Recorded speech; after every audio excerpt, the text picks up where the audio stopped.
See here, we've got assessment, eliminate cause, reduce risk of future injury. Most important ones are these two, because this one is the one that people jump to, but it's not the most effective way of doing it. So we have to go through in this fashion. We can't just jump into here. We can't jump into eliminating cause, because if we haven't assessed what the cause is, then we can't do it.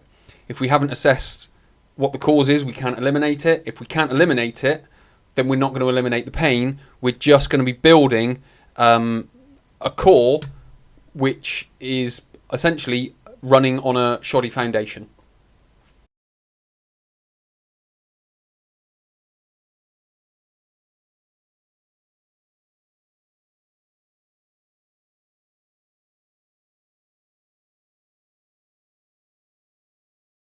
Everything. It has the consultation, the assessment, how to interpret the results, and the necessary workshops to go about implementing what you need to put in place to start rehabilitating yourself.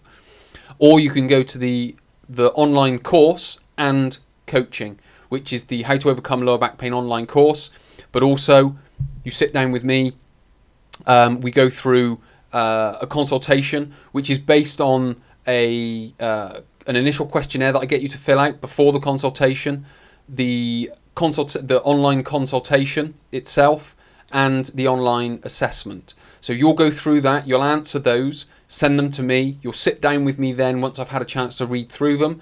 I'll ask any supplementary questions, talk through what we're going to start to put in place, and then I'll take all that data, put the rehab plan in place, and then give you 2 weeks of support to get it implemented, and then you've got the access to the online course to be able to start working through that plan to rehabilitate yourself. When it comes to the assessment, as I've mentioned, this is the most important bit. So it's going to include some kind of physical assessment, and what we're doing is we're looking for the cause. Now, when it comes to the online coaching, if you click the link for the online coaching, you will, when you enroll, you get sent 2 questionnaires. You fill out those questionnaires. That starts to look for the cause. Once I've had a chance to read everything and we've got you booked in for the consultation, I will then send you the online assessment. So you will go through a physical assessment. You will then write those results down. You'll send them to me. I will then again add that data into what you've written, and I'll start to look for patterns about what's causing your lower back pain. So we've started looking for the cause. So we've started looking for things like, is there a mechanical aspect to it? Is it neural pain? Is it pain coming from the disc? Is it pain coming from the vertebra? Is it muscular pain? Is it tightness through the hips? So there's all these different things that we could be looking for. So it's all about finding options. We're investigating these options. So that's why I've got 2 questionnaires and an assessment, because I'm trying to cover as many bases as I can to try and find patterns. Find patterns in your information, because those patterns are going to start pointing me in certain directions with regards to how we're going to go about rehabilitating and how we're going to go about eliminating causes and things like that. So what we're essentially using is what I describe as like a calculated trial and error. It's not just random. I'm not just saying, well, try this, see if it works, and we'll hope for the best. It's built on what you've written down in the questionnaires and what you've fed back from the assessment. So that starts to put together what we're doing. Now, there will be some trial and error to it, because we've looked at it in isolation, but how's it going to look when you go back into everyday life? So we look for pain triggers, we try and understand them, we start to eliminate them, and then we look and see how it feeds back through everyday life, which is what the 2 weeks of support is like. You've got then opportunity to ask questions. Right, this is working, this is not working, this is working really well, this is kind of working, but it's not quite there yet. So we can do all of this sort of analysis and evaluation over those 2 weeks, and we can refine that rehab plan to really hone it in to what you need it to be able to overcome your lower back pain. So as I've mentioned, there is an element of trial and error. It's calculated, but from the initial questionnaire the online consultation and the online assessment, we start building this hypothesis of what your back problem is, and then we can start refining that hypothesis over time using that calculated trial and error, as I described, for want of a better way of describing it. So that's the first stage. That's the most important stage, which is the assessment, so we can start to understand the low back pain, find out the triggers, so we can come on to the next one, which is then going about eliminating them. Step 2 is eliminating cause. This is something that most people miss out.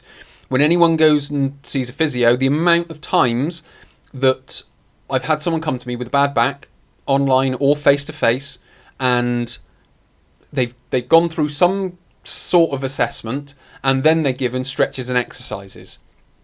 They've not been taken through any sort of elimination of the cause. So the triggers haven't been understood well enough, so they can't then be eliminated. So what does this eliminating of a cause mean? Well, if a flexed spine causes a problem, so when you sit down or when you're lifting and bending with a flexed spine, or when you're doing certain exercises with a flexed spine, if that flexed spine is causing the problem, then it's very simple. We eliminate these flexed postures. Or if it's certain things where it can't be avoided, we try and minimize them, or we try and adapt the task so we can sort of work our way around it. But essentially what we're trying to do is identify what is causing the problem, and then essentially taking it out of the equation so you then can't get the pain from it. It could be, as I've mentioned, bending, lifting, or sitting. If it's any of these, can we do it in periods? So for example, sitting. Many people that come to me, they'll say, I get pain while I'm sat down. One of the first questions I will ask is, how long does it take to come on? They might say 15 minutes. My answer would then be, okay, after 10 minutes, we need to get you up, we need to get you moving around, possibly do some stretches, possibly do some exercises, then sit back down again for another 10 minutes. Go through the whole same process again. Then, if we've done that for a week, it might then be right the next week. Let's see if we can last for 15 minutes. So sit for 15, up for 5, move around, stretch, exercise, whatever it might be. But again, we've got to find what you do in that 5 minutes, as well as how long we need to be able to get you bending, lifting, or sitting. So again, we're building that in place, but it's done in a calculated way. We're learning about the triggers, as I've mentioned, from the assessment, and then starting to look at some ways of overcoming those problems. Obviously, one of them, it could be just the improving of posture, improving of sitting posture, understanding what is optimal sitting posture, because it's not always, I must sit up straight. They're there because that can cause just as much of a problem as not sitting up straight. Same with lifting posture. We've got to understand that first. We've got to understand what lifting posture is doing. If you're in the greatest position you can be in, but you're doing a lot of it, that's going to fatigue as well. That's going to cause problem as well. So we might just need to break it up. So there's a fatigue element to it, and then there's a poor posture element to it. But we've got to understand which one it is before we can start moving forward. This is an example of an online client that I had. Sarah from America. She couldn't sit in a car for, I think it was more than 5 minutes. So it was more of a posture issue from what we could understand. So what we did is we brought in a cushion to create and manufacture that natural arch to the spine. What she was then able to do is sit in a car for, I think it moved up to about 15 minutes, and also the pain that she ended up in wasn't as bad as it was before. So not only we'd increased the duration, but we'd also reduced the pain level. So we were slowly taking that pain trigger out. Because sometimes it's not, I'm doing the pain trigger, therefore I'm in pain. I'm now not doing the pain trigger, I'm out of pain. It could be, there's a spectrum to it where you need to work through a process to be able to do that. And as I've mentioned with that trial and error, we may need to add some pieces in to try and speed up that process. So what we have to understand, as I've mentioned, if there's a fatigue element, use intervals, or is there a posture element where we just need to change the posture? But again, that all needs to be understood, and that all needs to be eliminated, adapted or just simply modified. And then the final step, step 3, is reducing risk of injury or future injury. So this is where we start to bring in exercise.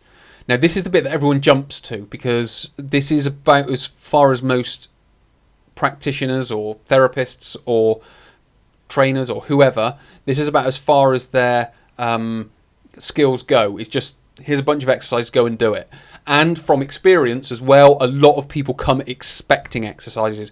What's the exercise that's going to get me out of pain? Oh, it must be a stronger core. Right, give me planks, give me side planks, give me this, give me that.